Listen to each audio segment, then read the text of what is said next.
नमस्कार दोस्तों, मैं सोनू जौहरी समीक्षा इंस्टीट्यूट में आपका स्वागत करता हूँ। एमपीपीएससी के बाद जो अभ्यर्थी अभी इतिहास का इंटरव्यू देके निकले हैं, उनसे हम बात करते हैं इंटरव्यू का माहौल कैसा रहा। सबसे पहले सर का परिचय जानेंगे। सर, आपका शुभ नाम? सर, मेरा नाम महेश यादव। कहाँ से हैं यादव जी? मैं जिला राजगढ़ से हूँ, वर्तमान में सीहोर में जॉब करता हूँ। कैसा रहा आपका इंटरव्यू? ठीक रहा सर, बढ़िया हो रहा। अंदर का माहौल कैसा था? माहौल ठीक था सर, कोई दिक्कत नहीं हुआ, बहुत रिलैक्स माहौल था। कौन सा पैनल मिला आपको? सर, कोष्ठी सर का। क्वेश्चन एवरेजन कितने टाइम तक रहा आपका इंटरव्यू? एवरेजन चल रहा है 10 मिनट के अप्रोक्स चल रहे हैं। 10 मिनट के approx। उसी के आसपास या 8-9 मिनट या 11-12 मिनट तक पहुँच रहा है अधिक से अधिक।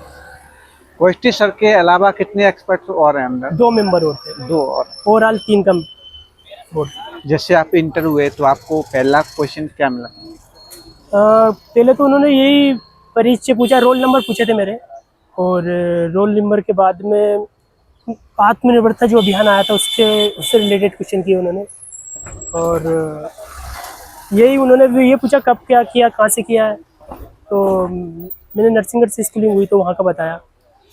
उसके बाद फिर उन्होंने दूसरे मेंबर को ट्रांसफ़र कर दिया था। फिर एक्सपर्ट से क्वेश्चन क्या बना? उनने पूछा था मेरे से स्वदेशी अभियान से पूछे थे कि स्वदेशी अभियान क्या है, मतलब उसके उद्देश्य क्या है, ऐसा। इसके अलावा और हॉर्मुज स्टेट से पूछा था, जो अपना अभी वर्तमान में करंट से related हाँ, करंट से रिलेटेड हॉर्मुज से पूछा था कि हॉर्मुज में कौन सी खाड़ी है। तो बता दिया था मैंने, फारस की खाड़ी, ओमान की खाड़ी। और इनके अलावा और अदर एक्सपर्ट्स के सवाल? ये मैं तीसरे एक्सपर्ट ही बता रहा हूँ, मतलब सेकंड को मेरे को याद नहीं आ पा रहा है। अच्छा, जैसे मॉडर्न इंडिया से संबंधित कोई प्रश्न बना था आपसे, जैसे राष्ट्रीय आंदोलन या इतिहास? स्वदेशी आंदोलन से पूछा अच्छा, था। स्वदेशी आंदोलन। हाँ। इसके अलावा राष्ट्रवादी आंदोलन, राष्ट्र नहीं। ये स्वतंत्रता संग्राम 1857 वाली क्रांति से संबंधित? नहीं नहीं ऐसा कोई प्रश्न? इसके अलावा मेडावल इंडिया में कोई प्रश्न बना? नहीं, मिडेवल में भी नहीं पूछा, और ना हिस्टोग्राफी पे भी नहीं गए। एनिसेंट में? नहीं एनिसेंट में जैसे हड़प्पा सभ्यता? नहीं।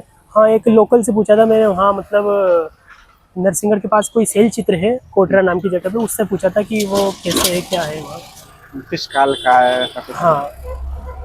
ओके। इसके अलावा जैसे और वैदिक सभ्यता का कोई प्रश्न बना है? हड़प्पा सभ्यता से पूछा था। हड़प्पा सभ्यता हाँ, में? क्यों उसको हड़प्पा सभ्यता क्यों कहा जाता है। अच्छा। तो वो बता दिया था कि उसको सिंधु घाटी सभ्यता बोला जाता है। तो क्यों बोला जाता है, क्योंकि सर वहाँ नगरों के हिसाब से देखो तो मतलब हड़प्पा सभ्यता और वो अपनी नदी के अकॉर्डिंग देखो सिंधु घाटी सभ्यता, नदियों के आसपास। और 2 नदियों को पूछा था, जो अपने जो सुमेरियन सभ्यता बनी थी वो किन नदियों के किनारे बनती थी। अच्छा, वो वहाँ की ये कंपेयर हड़प्पा से कंपेयर करा था? हाँ, ईरान में थी ना शायद, तो उसी से पूछा था। हाँ।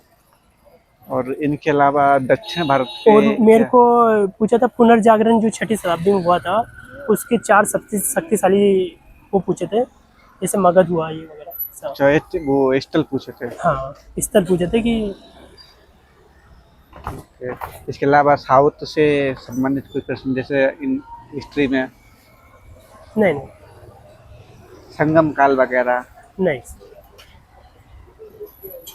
संगम वंश से संबंधित नहीं पूछा। ऐसा कोई प्रश्न नहीं बना? और मराठाओं से संबंधित? मराठा होते भी नहीं पूछा उन्होंने। नहीं पूछा? नहीं और इसके अलावा जैसे सिख वगैरह नहीं सर, या मिडावल हिस्ट्री में धार्मिक आंदोलन से संबंधित? नहीं, उनसे भी नहीं पूछा। बस यही क्वेश्चन ओवरऑल यही था, मतलब इतने ही पूछे थे। 8 से 10 क्वेश्चन पूछे थे उन्होंने बस। इतिहास लेखन से संबंधित? नहीं, उसका भी नहीं पूछा उन्होंने। कोई इतिहासकार से संबंधित कोई प्रश्न? नहीं। ऐसा कोई प्रश्न नहीं? हाँ, नॉर्मली पूछ रहे हैं वो, मतलब जो थोड़े करंट के मुद्दे हैं उनका पूछा है। अपने रोल नंबर का पूछा उन्होंने, और विभाग से, मैं पुलिस विभाग में हूँ तो विभाग का भी नहीं पूछा उन्होंने। बस ये बोला कि अच्छा आप पुलिस विभाग में। बस। आपकी अभिरुचि को लेकर कोई प्रश्न बना? अभिरुचि उन्होंने पढ़ा है, और एक अभिरुचि से पूछा था उन्होंने कि आपने इसमें आने के जो कारण देखे, ये 2 ही कारण हैं या ज़्यादा? उनके सर यही है, मैंने लिखा था कि शिक्षा पढ़ाने के प्रति अभिरुचि और एक गरिमामय पद है, बस यही। ओके। सर, जो अभ्यर्थी तैयारी कर रहे हैं इंटरव्यू की, उनसे आप अपनी तरफ से क्या सुझाव देंगे? थोड़े करंट मुद्दों पे रहे, मतलब करंट से रिलेटेड